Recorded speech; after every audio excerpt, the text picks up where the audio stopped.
your forecast first. Sponsored by Matex Heating, Cooling, and Plumbing. Well, we actually have a few little showers and storms that have popped up here tonight. It doesn't look like much, but let's zoom in on the Storm Tracker Doppler. Look at this little guy right here near White Heath. And just north of Monticello, if you're in Monticello and you look outside, you may have seen that flash of light out the window there. And we've had additional little showers down near Tolono and Episodum. And these are all kind of diving into the south and east. And so, yeah, a stray storm is still possible tonight. Temperatures comfortable, 70 in Champaign and in Springfield. We're going to be back up into the lower 80s tomorrow, but a dry day's in store. Thunderstorms returning for the weekend, and the latest on that dust headed for central Illinois. We'll show at CA coming up. WCIA3 News starts right now from WCIA3 News. We are fighting for our black students and our black families to get the education that they deserve. So one school district is calling racism a public health crisis, what they intend to do about it. Masks are required for schools this fall, and that has some teachers worried about their students. I won't balance the budget on the backs of the starving, the sick, and the suffering. But some are saying the governor is breaking that promise. What he did that has both Democrats and Republicans condemning him. You're watching your local news leader. This is WCIA3 News at 10. It's systemic racism that has maintained the culture that we have now. That feeling is shared by many parents, teachers, and students in Champaign, and it was reaffirmed by the Champaign School Board tonight as they passed a resolution declaring racism a public health crisis. Good evening, I'm Jessica Coons.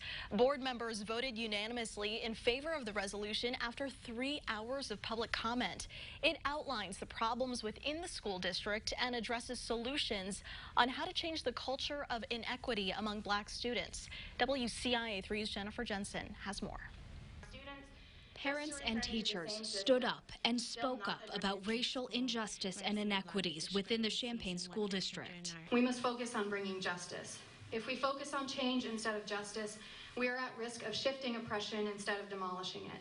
The school board responded by passing the resolution that declared racism as a public health crisis. It publicly acknowledged that discrimination in the U.S. has negatively impacted education, health, and economic outcomes, especially for black people. Schools are not just about educational outcomes, but should also promote social, emotional, and physical wellness for students. You will never achieve the educational outcomes you desire without first treating black students as whole people. The resolution promised that Unit 4 administration would change policies, reduce discrimination, and address the curriculum, discipline, and school culture. Part of that includes hiring a company to come into the schools to establish the issues and develop a strategic plan to better serve black students. One high school student spoke up about changing the curriculum as well. African American history is an elective, and it's not ingrained into our actual curriculum. Dozens spoke to the board to share their thoughts. Many said while the words of the resolution are a start, they want that to be backed up with action. We are fighting for our black students and our black families to get the education that they deserve and to feel like school is a place where they can come and thrive and not have systems that work against them. The resolution also directs the superintendent to aggressively recruit and develop teachers and staff who reflect the diversity of the students. That includes expanding mandatory diversity and inclusion equity bias training and possibly revising the discipline and safety system. Reporting, I'm Jennifer Jensen, WCIA3, your local news leader. In the next 3 months, the board will come back with policy recommendations, and those will be revisited every 6 months to evaluate the district's progress. New at 10, a 73-year-old man was shot in the stomach tonight. It happened near Beardsley Park in Champaign. Police say the victim went to the hospital and was taken into surgery. They say the suspect knew the victim was on a bicycle and got away. If you know anything, contact police. Here's some new information. The Macon County Coroner's Jury ruled 2 deaths in Decatur as homicides. One was 2-month-old Frankie Martin. An autopsy showed he died in February after his mother, Jennifer Bishop, accidentally smothered him while they were sleeping in the same bed. Police say she drank a bottle of whiskey, a bottle of NyQuil, and another med before falling asleep. The second death ruled a homicide was 60-year-old Irma Graves. She was killed after a crash in April. Police say the driver was under the influence of marijuana. That driver, Dylan Bunch, pleaded not guilty to reckless homicide, aggravated DUI causing a death, and aggravated reckless driving. One person was taken to the hospital after a crash in Champaign. It happened tonight on West Springfield near Country Fair Drive. You can see there an SUV on top of a car. The person taken to the hospital is expected to be okay. Salary cuts are coming to Urbana police officers. Council members voted to reduce the police department's budget by $120,000. The department's annual budget is $35 million. Some members wanted that budget cut in half. Instead, patrol officers will take a 2% salary cut. The department will also wait a year to replace the K-9 car. Tomorrow night, council members will meet again to talk about the future of the police department's policing methods. We have an update from Mahomet. Public Health says they've talked with 10 people who tested positive for COVID-19 after a private prom, and they say they're all in isolation. That prom was at a parent's home and not sanctioned by the school district. 3 Mahomet businesses temporarily closed in the last week for cleanings connected to COVID-19, and we know at least one of those was because an employee went to the prom and tested positive. We spoke with a Mahomet Seymour parent today. Her son didn't go to the event, but she was disappointed to hear what happened. So I think it was very, very irresponsible on the parents' part to allow this to take place in their home in this community. It just really put a lot of lives at risk, by their actions. I'm really disappointed that it happened here.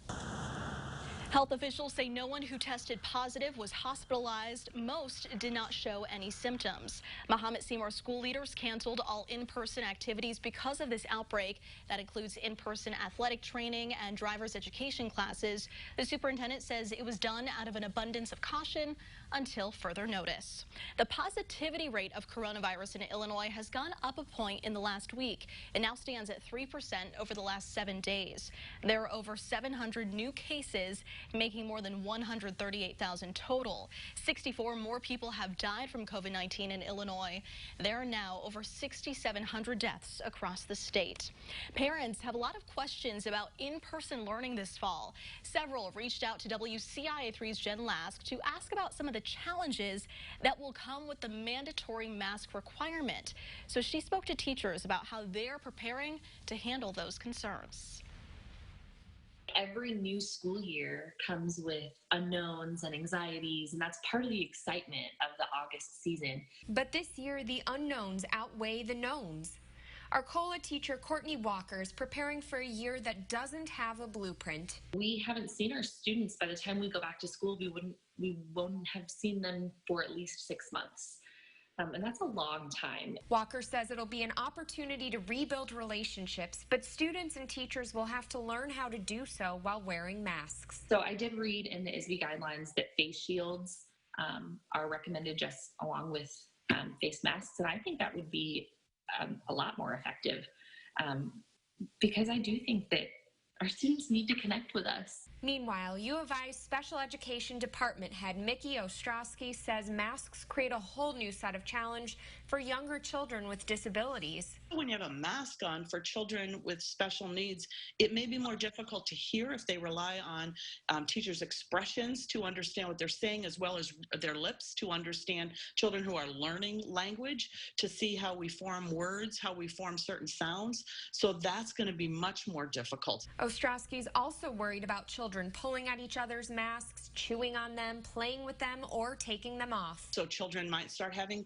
more tantrums, crying, withdrawing, because they're upset, they're hot, they don't understand why they have to keep this on. And teachers say parents should start working with their kids to put on masks now so that they're ready when the school year starts. Parents are huge assets as far as teaching their children new skills and carrying over what's done in the classroom. But this time has been exhausting. These are just some of the obstacles teachers will be working to overcome with support from their community, schools, and state leaders.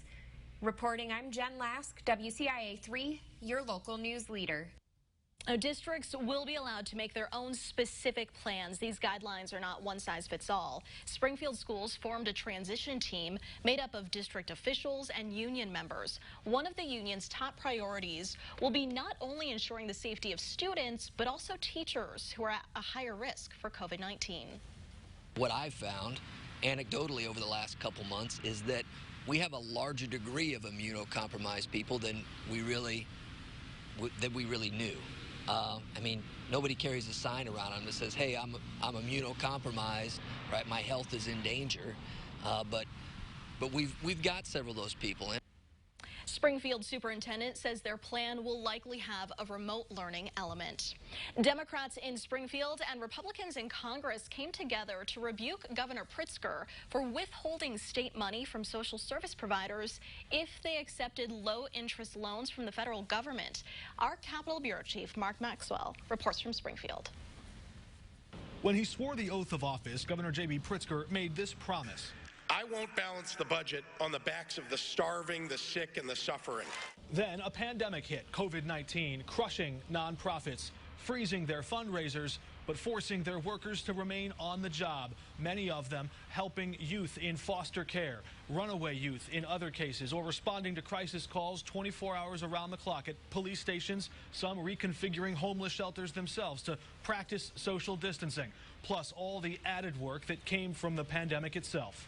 Helping folks that are unemployed, helping folks with their rental situation, helping folks with their utility situation, helping folks to figure out where their next meal is coming from. State Senator Ram Villavalam and 16 Senate Democrats urged Governor Pritzker not to reduce any state funding to social service organizations because they received Paycheck Protection Program loans. I'm just shocked that they're using social service agencies to decide that they want to be fiscally responsible for once. Congressman Rodney Davis signed a similar letter from all 5 Illinois Republicans in Congress telling Governor Pritzker Congress did not intend funds from the PPP to be used by states to supplement their budgets. Finding out that no other state in the nation is trying to take that money away from the social service agencies. But weeks after several social service providers had already applied for those disaster relief loans, they got this letter from the Pritzker administration warning them taking out those loans could cost them state funding.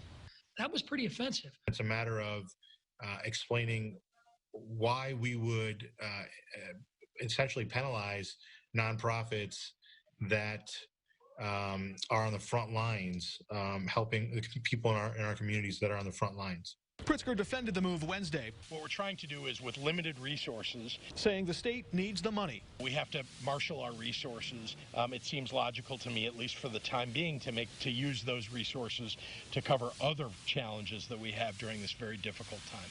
Hundreds of social service providers across the state are now urging Governor Pritzker to reconsider. Reporting in Springfield, Mark Maxwell. It's an animal that's a long way from home, and it might be searching for something many of you have looked for. Plus, these items were once part of school history, how you can own some of them. And later, it's a big opportunity for one NBA announcer, what one of our own will be doing for 5 weeks.